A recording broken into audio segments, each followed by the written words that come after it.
अस्सलाम वालेकुम जी। आज का टॉपिक हमारे पास नया चैप्टर शुरू करने जा रहे हैं सॉलिड स्टेट फिजिक्स के अंदर फोनॉन एंड लेटेस्ट वाइब्रेशंस। तो आज हम फोनॉन्स के बारे में सारी बुनियादी बातें पढ़ लेंगे, फिर आने वाले दिनों के अंदर इसके मुख्तलिफ फिनोमेना स्कैटरिंग वगैरह को स्टडी करेंगे। तो शुरू करते हैं, फोनॉन्स होते क्या हैं। तो क्वांटाइजेशन ऑफ लेटेस्ट वाइब्रेशन मैंने साथ में लिखा है, आपको भी समझ आ जाएगी कि ये लफ्ज क्यों लिखा हुआ है साथ में। तो आपने बहुत एक और लफ्ज सुना होगा, फोटान। फोटान बुनियादी तौर पे इलेक्ट्रोमैग्नेटिक वेव की एनर्जी जब क्वांटाइज्ड है, और उस क्वांटाइज्ड एनर्जी का जो स्मॉलेस्ट पैकेट होता है, जो उस एनर्जी को हम फोटान कहते हैं। ठीक है, क्वांटम क्वांटा से निकला है तो क्वांटम ऑफ एनर्जी जो होगा वो फोटान कहलाएगा।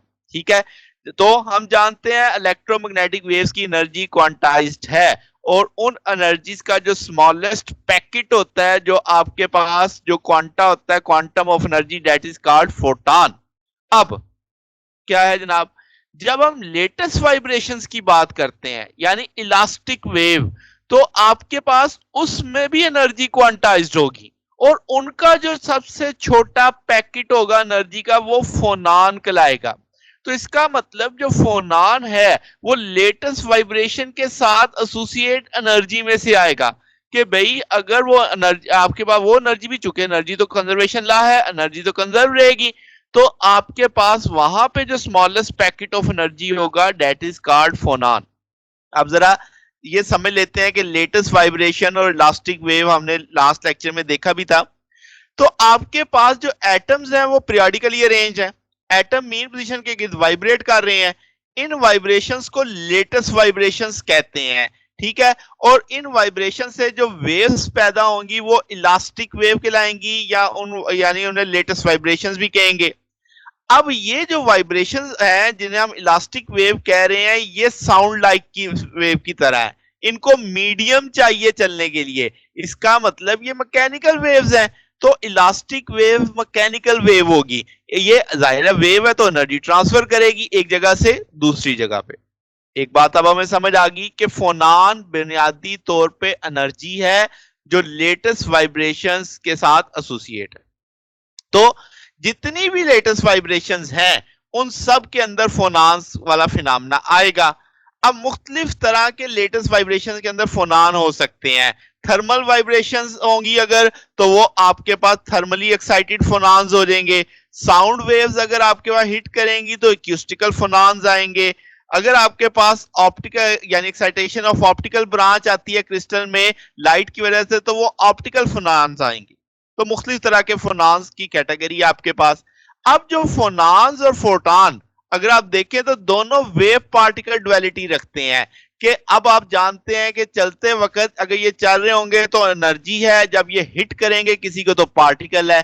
सिंपल सा वेव पार्टिकल ड्युअलिटी का कंसेप्ट है कि एनर्जी जब ट्रेवल कर रही होती है तो वेव होती है, और जब वो किसी को स्ट्राइक करती है, हिट करती है, तो वो पार्टिकल है। दोनों बिहेवियर यक वक्त नहीं हो सकते, एक वक्त में सिर्फ एक बिहेवियर होगा। तो ये करैक्टर फोटान के पास भी है, यही करैक्टर फोनान के पास भी है।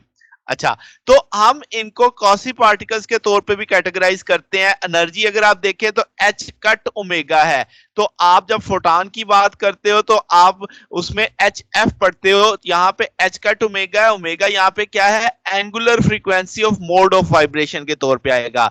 ये एक फोनान किया है, अगर एन फोनान होंगे तो एन से मल्टीपल हो जाएगा आपके पास। ठीक होगी बात। अच्छा, अब लफ्ज मैंने लिखा कौसी पार्टिकल। कौसी पार्टिकल क्या है जी, ये एनर्जी की फॉर्म होते हैं, यानी जब ट्रांसफॉर्मेशन हो रही होती हैं तो थोड़े टाइम के लिए दरमियान में कुछ पैदा होता है। तो ये जो क्वांटा होते हैं, जैसे इसमें प्लाज्मॉन्स हैं, पेलरॉन्स हैं, पोलरिटॉन्स हैं, बेशुमार और भी हैं, तो इनके ऊपर सेम मैथ चल रहा होता है, यानी कौसी पार्टिकल को एक ही जैसे मैथ के साथ डील किया जाता है। अच्छा, ये बात तो आगे चल के दोबारा भी आएगी। तो नंबर ऑफ फोनान्स किसी बॉडी में हम चेंज कर सकते हैं विद टेम्परेचर, यानी कि फोनान्स की तादाद बढ़ाई भी जा सकती है, कम भी की जा सकती है, टेम्परेचर को तब्दील किया जा करके। ये बात भी हो गई। अब जो फोनान्स की फ्रीक्वेंसी है वेव की जो वेरी करने की, वो 10⁻⁴ to 10⁻12 काउंट पर सेकेंड है। ठीक होगी बात। तो इस फोनान चूंकि इनडिस्टिंग्विशेबल होते हैं तो वो किस को फॉलो करते हैं, बोज आइंस्टाइन स्टैटिस्टिक्स को फॉलो करते हैं। ये बात भी एक अहम बात थी। फिर फोनान दूसरे पार्टिकल से इंटरेक्ट करते हैं, जैसे फोटॉन के साथ, न्यूट्रॉन के साथ, इलेक्ट्रॉन के साथ, तो इनका मोमेंटम होगा P is equal to H cut K. अब जाहिर है एनर्जी कैरी कर रहे हैं तो मोमेंटम भी कैरी करेंगे। यहां से आप जानते हैं एच कट एच ओवर 2 पाई होता है, के आपका वेव वेक्टर है 2 पाई लैम्डा, 2 पाई से कट जाएगा तो एच ओवर लैम्डा, यानी डी ब्रॉगली वाला आपके पास रिलेशन आ गया। अच्छा, तो अब आप फोनान इंटरेक्शन, जैसे मैंने कहा कि बिल्कुल आम जैसे दो पार्टिकल इंटरेक्ट करते हैं, कोलाइड करते हैं, ये वैसी ही माननी है। अब बुनियादी तौर पे असूलन फिजिकली फोनान्स के पास मोमेंटम नहीं होता। अगर कोई पूछे नहीं है तो इसकी वजह बताओ, तो हम कहेंगे जो आपका क्रिस्टल है उसमें जो आपके पास उसका सेंटर ऑफ मैस नहीं चेंज होता आपके फोटॉन की एमिशन से या अब्जॉर्प्शन से, उसकी पोजीशन नहीं चेंज होती, तो हम कहेंगे कि उसके पास मोमेंटम नहीं होगा फिजिकली। मगर अब आपके पास हम कहेंगे इलास्टिक स्कैटरिंग है, जो एक्सरे फोटॉन की अगर बात करें तो वो आपके पास रूल आ जाता है। हमने लास्ट शुरू के चैप्टर्स में पढ़ा था के प्राइम के प्लस जी है, जी यहाँ पे रेसिप्रोकल लेटस है, ये स्कैटर्ड वेव का फोटॉन है के प्राइम, और के आपका इंसिडेंट फोटॉन है। ठीक होगी बात। अच्छा, तो अब आपके पास क्या है जनाब के, अगर स्कैटरिंग इलास्टिक होगी तो यहां पे आपके पास जो क्रिएशन है फोनान्स की या उसकी जो ऑब्जॉर्प्शन है वो हम इस रूल से देखेंगे कि आप देख सकते हो जो स्कैटर्ड के साथ प्लस माइनस के लिखा है, प्लस का साइन आएगा तो इसका मतलब फोनान क्रिएट हुआ है, और अगर नेगेटिव का साइन आएगा तो इसका मतलब फोनान अब्जॉर्ब हुआ है। इसे हम मोमेंटम ऑफ फोनान के तौर पे भी देखते हैं, सारे जो मैंने अभी बातें डिस्कस की। अच्छा, अब यहां पे कोई डायरेक्ट एक्सपेरिमेंटल एविडेंस नहीं है कि आया एनर्जी क्वांटाइज है भी या नहीं। हम एक्सपेरिमेंट से नताइज अखज करते हैं कि भाई आपके पास क्या इसमें ये बात फॉलो होती है। जैसे एक मिसाल देखो, लेटेस्ट हीट कैपेसिटी है, वो जीरो पे अप्रोच करती है जब टेम्परेचर जीरो पे अप्रोच करता है। तो ये सिर्फ तभी हम एक्सप्लेन कर सकते हैं, ये तभी समझाई जा सकती है कि लेटेस्ट वाइब्रेशन जो है वो क्वांटाइज्ड है इन टर्म ऑफ फोनान। ठीक होगी बात। फिर जो एक्सरे का डायफ्रैक्शन स्कैटरिंग है और न्यूट्रॉन की अगर वो इनइलास्टिकली हो, यानी इनइलास्टिक कंसेप्ट पे जाएं, तो जो मोमेंटम में चेंज है, एनर्जी में चेंज है, वो भी आप फोनान के पैदा होने या अब्जॉर्ब होने के साथ ही एसोसिएट कर सकते हैं, तभी वो समझाया जा सकता है।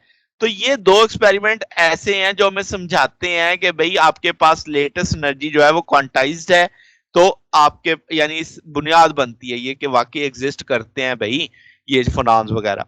ठीक होगी बात। तो ये जनाब हमारा आज का टॉपिक था। अगर आपको इसमें कोई बात पूछनी हो, डाउट हो, तो नीचे कमेंट्स में पूछ सकते हैं। वीडियो अच्छी लगी हो तो वीडियो को लाइक कीजिएगा, दोस्तों के साथ शेयर कीजिएगा, चैनल को भी सब्सक्राइब कर दीजिएगा। अब तक के लिए इतना ही, बकिया इंशाल्लाह फिर नेक्स्ट देखेंगे। ओके, अल्लाह हाफिज।